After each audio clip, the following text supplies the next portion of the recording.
दोस्तों, आपने रात के खुले आसमान में टूटते हुए तारे को देखकर कोई न कोई विश जरूर मांगी होगी। लेकिन क्या आपने कभी सोचा है कि जिस तारे को देखकर आप विश मांग रहे हो, क्या वो वाकई में एक टूटता हुआ तारा ही है, या फिर उससे विश मांगने में क्या वाकई में हमारी विश पूरी होती है कि नहीं? अरे ये सब तो छोड़िए, क्या आप ये जानते हैं कि हमारे इस यूनिवर्स की सबसे बड़ी गैलेक्सी का नाम क्या है और वो हमसे कितनी ज्यादा दूर है? आपने स्पेस की कई सारी इमेजेस देखी होंगी जो दिखने में काफ़ी ज़्यादा कूल लगती हैं और वो काफ़ी ज़्यादा रंग बिरंगी कलरफुल होती है।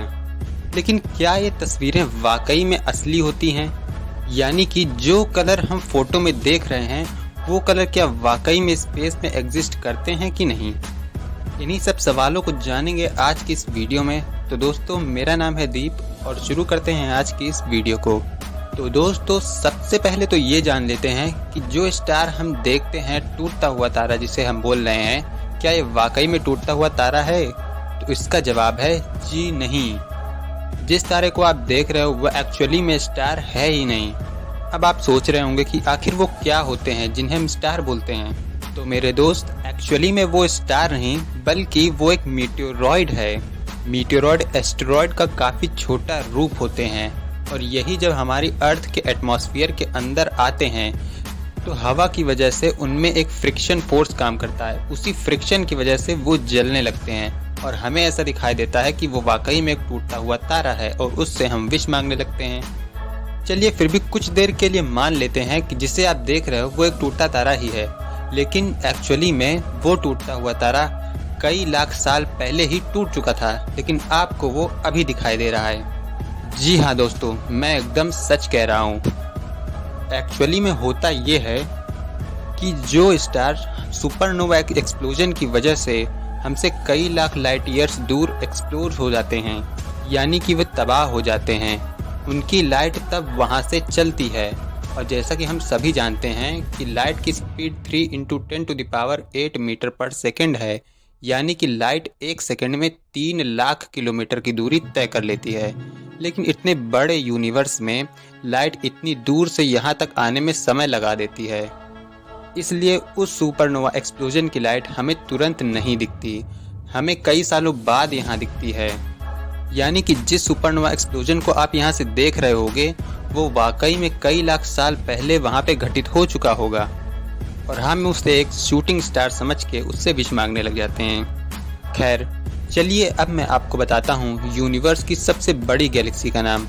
वैसे तो यूनिवर्स इनफाइनाइट माना जाता है, लेकिन अभी तक ऑब्जर्वेबल यूनिवर्स में सबसे बड़ी गैलेक्सी कौन सी खोजी गई है इसके बारे में मैं आपको बताऊंगा। तो फ्रेंड्स, उस गैलेक्सी का नाम है IC1101, जो इस नीले ग्रह से 6 मिलियन लाइट ईयर्स दूर है।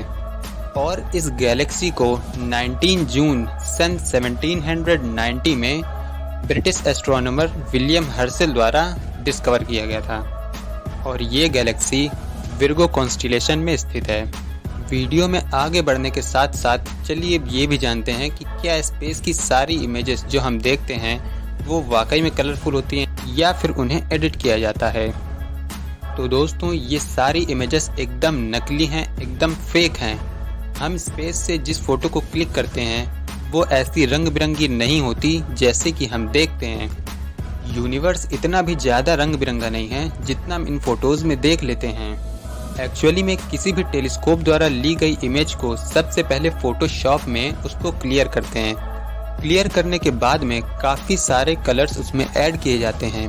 ये कलर्स इसलिए ऐड किए जाते हैं ताकि हमें पता चल सके कौन कौन एलिमेंट वहाँ पर मौजूद है।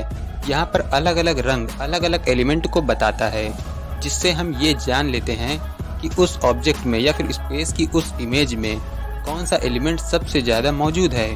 और इसी इंटेलिजेंस की मदद से हम दूर स्थित किसी भी प्लैनेट के बारे में बता देते हैं कि उसमें पानी मौजूद है या नहीं, या फिर उसमें ऑक्सीजन है या फिर उसमें हाइड्रोजन है। तो फ्रेंड्स, उम्मीद है आज की इस वीडियो से आपको कुछ नया सीखने को ज़रूर मिला होगा।